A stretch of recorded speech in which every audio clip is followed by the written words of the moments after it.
बिस्मिल्लाहिर्रहमानिर्रहीम। अस्सलामुअलैकुम व्यूअर, आप देख रहे हैं Rashid Fawad YouTube channel. Video देखने से पहले आपसे रिक्वेस्ट है कि हमारे चैनल राशिद फवाद इन्फो को सब्सक्राइब करें और बेल आइकन पर क्लिक करें ताकि ऑल नोटिफिकेशन आपको बर वक्त पहुँच सके। चलते हैं वीडियो की तरफ। खूबसूरत नाम है सलवा। सलवा नाम का मतलब है तसल्ली, दिलजुई करना।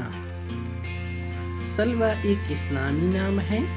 सलमा नाम के अफराद के लिए लकी नंबर 8 माना जाता है। लकी पत्थर के हवाले से बात करूं, मुआफिक पत्थर में मरकत और मरजान शामिल है।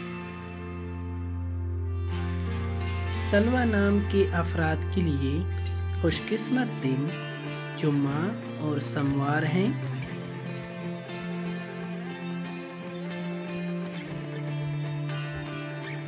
मुवाफिक दांत के हवाले से बात करूं, सलवा नाम की लड़की के लिए मुवाफिक दांतों में चांदी शामिल है।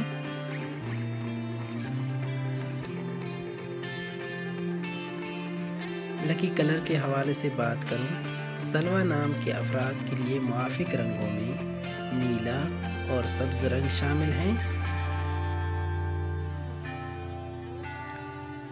जी नाज़रीन, अगर आप में से कोई अपना नाम का मतलब जानना चाहते हैं तो कमेंट बॉक्स में अपना नाम लिख दें। बहुत जल्द आपके नाम पर एक खूबसूरत वीडियो बना देंगे। वीडियो को लाइक करें, शेयर करें और चैनल को सब्सक्राइब करें। Thank you for watching.